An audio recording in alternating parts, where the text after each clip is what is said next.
the much-anticipated horror satire film Mlungu Wam is set to be screened in South Africa next month. Mlungu Wam is an eerie psychological thriller about Tsidi, a single mother who is forced to move in with her estranged mother, Mavis, live-in domestic worker, caring obsessively for the catatonic white madam. Now, to tell us more about this production that has recently had its run at the Toronto Film Festival this month, we're joined on Zoom by its co-producer, Babalwa Baartman, as well as cast member Chumisa Cosi. Good morning, ladies. Welcome to Morning Live. Babalwa, I want to start with you. Tell us more about what this film is about and the inspiration behind it.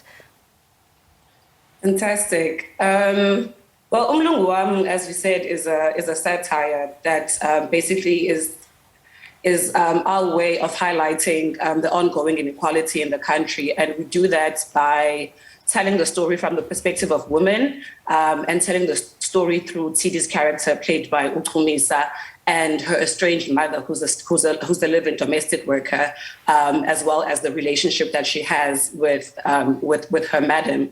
So it really is about looking at, I guess, the inheritance of, you know, the past of our country, which is apartheid, as well as how that has had an impact in our family structures and the ongoing cycles that we are actively working at breaking. Essentially. Chumisa, let me bring you into this conversation. You play the role of Tsidi. Give us a bit of background about who Tsidi is and who the character that she plays.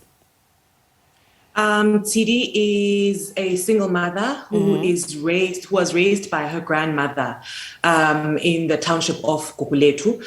When the story picks up, the grandmother has just died. She gets chased out of the home that she's always known. So she has no choice, nowhere else for her and her daughter to go but to go and stay with her mother, who she doesn't have a very good relationship with. Now, you shot this during lockdown, Babalwa. Tell us a little bit about that and how it affected production. Wow, it was, I mean, it was a blessing in a way, honestly. Right. It's like, if ever you had to shoot a haunted house horror film, then I think it was a good thing that we were all staying in that house throughout the shoots. We all quarantined before we went for the shoot, and then we decided to stay on the location. So we were a very tight cast, you know, and we could all. It's an independent, small budget film, so we were all in the same space, living in the same house that we were shooting in, which was really, really, really exciting. But in a good way, you know, it really allowed us to form a very unique bond that I haven't experienced on set before. And the level of investment that we had in making sure that the film worked was also just something that was quite special, because we knew that we had this challenge of like COVID looming around. There was obvious panic every now and again, like every time everyone had a cough, you know, we would all really panic because we were trying to make sure that we stay on schedule. But other than that, I think the biggest hurdle was I caught COVID like a week before we started shooting. But that didn't really deter anything. You know, the team was there, and we carried on, and we really did push through it. And yeah, it really did work in our favor, to be honest, you know, to settle into the location, settle into the space, and be acquainted with the space that we're going to be working in. So, yeah. Yeah. Chumisa, I mean, Tsidi's journey in this film is tied to two other characters, you know, her estranged mother, Mavis, and her daughter, Winnie. I mean, without giving too much away, tell us more about some of the interesting things that she goes through. It's very interesting that the story is told from the perspective of three generations and how they experience the world that we currently live in, you know. There's the fact that Tsidi doesn't understand how her mother is able to live in the world that she lives in and find it so normal. And she looks at her child, and her child is becoming a stranger right in front of her eyes. She picks up weird habits, like she starts speaking English a lot now all of a sudden, and Tsidi questions herself, like, did I do the right thing by bringing her to the suburbs? Did I do the right thing by taking her away from our culture? It's quite intricate. Yeah, and playing this character for you, I mean, how did it challenge you as an actor? It was quite an emotional one. And because of how it was made, there wasn't a set script. So there was a lot of workshopping that had to happen. So all the characters, all the actors involved had to bring a little bit of themselves or things they've experienced or things they've seen from their actual lives into the story, just to bring depth into characters and all of that, to make the characters richer and more believable and more human, you know. So that was a challenge. From an actor's perspective, which is one of the things that I was really interested in walking into the film, was the fact that it was kind of improv, you know, but it was planned. So before I went in, because I've never worked in a film where it's improvisation, there's no script. So that was one of the challenges. And I was very interested to see how that particular journey and kind of work happens.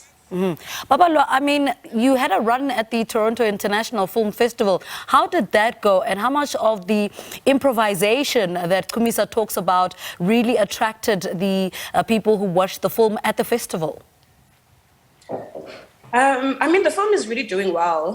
It did well at the Toronto Film Festival. It was selected for the platform prize competition, and we did get an honorable mention in that.